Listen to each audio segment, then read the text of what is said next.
দাজ্জালের ফিতনা থেকে বাঁচার উপায়। ঈসা ইবনে মারিয়াম, মরিয়ম আলাইহিসসালামের পুত্র ঈসা আলাইহিসসালামের অবতরণ।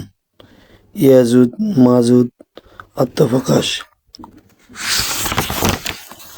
ইবনে মাজার তৃতীয় খণ্ড, পর্ব নম্বর 30, হাদিস নম্বর 4071। হযরত হুযায়ফা রাদিয়াল্লাহু তাআলা আনহু হইতে বর্ণিত, তিনি বলেন, রাসূল সাল্লাল্লাহু আলাইহি সাল্লাম বলেছেন, দাজ্জালের বাম চোখ হবে অন্ধ এবং তার মাথায় থাকবে পর্যাপ্ত চুল, তার সাথে থাকবে কৃত্রিম জান্নাত ও জাহান্নাম। আসলে তার জান্নাত ও জাহান্নাম এবং জান্নাত হবে জাহান্নাম, অর্থাৎ তার জান্নাম হবে জান্নাত আর জান্নাত হবে জাহান্নাম। হাদিসটি 3603 নম্বরও রয়েছে। হযরত আবু বকর সিদ্দিক রাদিয়াল্লাহু তাআলা আনহু হইতে বর্ণিত, তিনি বলেন, রাসূল সাল্লাল্লাহু আলাইহি সাল্লাম আমাদের নিকট বর্ণনা করেছেন যে দাজ্জালের পাশ্চাত্য খোরাসান অঞ্চল থেকে বের হবে এমন সব জাতি তার অনুসরণ করবে, যাদের মুখাবয়ব হইবে ডালের মতো চ্যাপ্টা ও মাংসল। হাদিসটি 4072 নম্বর রয়েছে এবং 3404 নম্বর রয়েছে ইবনে মাজাহ তৃতীয় খণ্ডে। মুগিরা বিন শুআয়বা রাদিয়াল্লাহু তাআলা আনহু হইতে বর্ণিত, তিনি বলেন, নবী সাল্লাল্লাহু আলাইহি সাল্লাম আমার নিকট দাজ্জাল সম্পর্কে ও আমার চেয়ে অধিক কেউ জিজ্ঞেস করেনি। তিনি আমাকে বলেন, তুমি তার সম্পর্কে কি জানতে চাচ্ছ? আমি বললাম, লোকজন বলা বলি করে যে তার সাথে অর্ডেল পানাহারের সামগ্রী থাকবে। তিনি রাসূল সাল্লাল্লাহু আলাইহি সাল্লাম বলেন, আল্লাহর নিকট তা ও মুলিম ব্যাপার। হাদিসটি ইবনে মাজাহ 4073, 3405 নম্বরে রয়েছে। ফাতেমা বিনতু কায়েস রাদিয়াল্লাহু তাআলা আনহা হইতে বর্ণিত, তিনি বলেন, একদিন রাসূল সাল্লাল্লাহু আলাইহি সাল্লাম নামাজ পড়ার সময় মিম্বারে আরোহণ করলেন। ইতিপূর্বে তিনি ও জুমার দিন ব্যতীত মিম্বারে আরোহণ করেনি। বিষয়টি লোকজনের নিকট খুব গুরুতর মনে হইলে তাদের মধ্যে কত লোক দাঁড়াইছিল এবং কতক লোক উপবেষ্টিত ছিল। তিনি তার ও হাত দ্বারায় তাদের ইশারা করলেন, তোমরা বসো। আল্লাহর শপথ, আমি আমার এই স্থানে তোমাদের কোনো ও কাজে উদ্বুদ্ধ করতে অথবা ভয় দেখাইতে দাঁড়াইনি। তবে তামিমদারি রাদিয়াল্লাহু তাআলা আনহু আমার নিকট এসে আমাকে একটি বিষয়ে অবহিত করেছে, তা আনন্দে আমি ও দুপুরে বিশ্রাম গ্রহণ করিনি।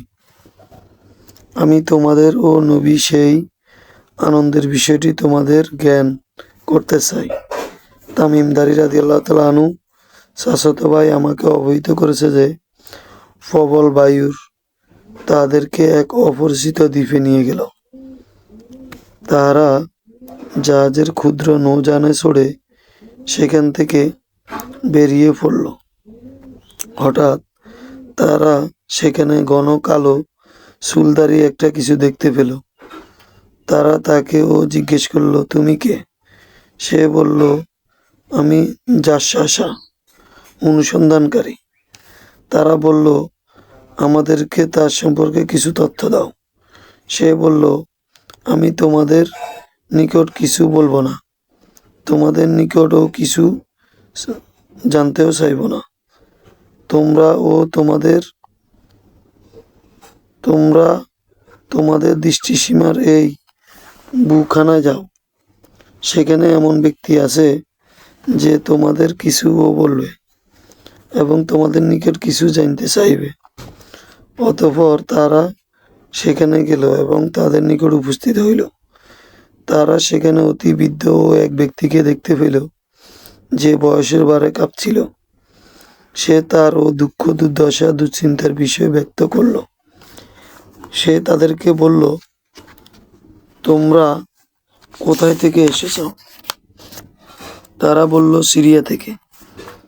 সে বলল, আরবরা কি করছে? তারা বলল, আমরাই আরববাসী, যাদের তুমি জিজ্ঞেস করছো। সে বলল, তোমাদের মধ্যে আবির্ভূত ব্যক্তি কি করছে?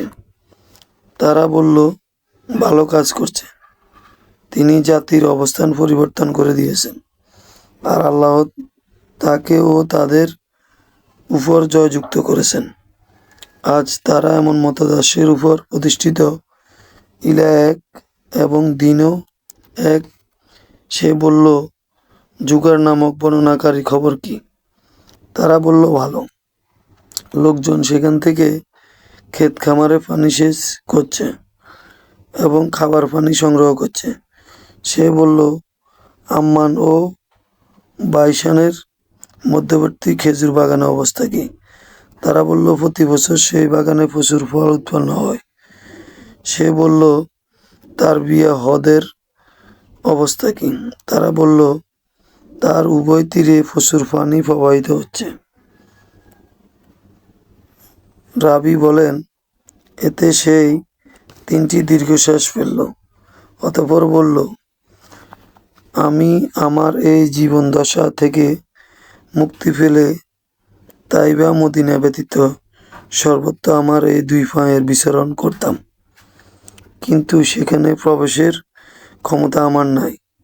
নবী সাল্লাল্লাহু আলাইহি সাল্লাম বলেন, এই কারণে আমি অধিক আনন্দিত, উৎফুল্ল হয়েছি। সেই সত্তার শপথ যার হাতে আমার প্রাণ।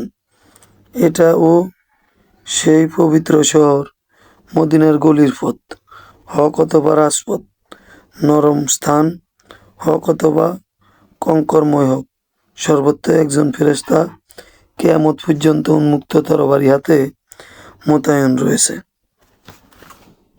হাদিসটি ইবনে মাজাহ ৩য় খণ্ডে ৪,০৭৪ নম্বরে রয়েছে এবং ৩৬০৬ নম্বরে রয়েছে। সহিহ মুসলিমে ২৯ নম্বর রয়েছে, আহমদে ২৭,৮৩১ রয়েছে।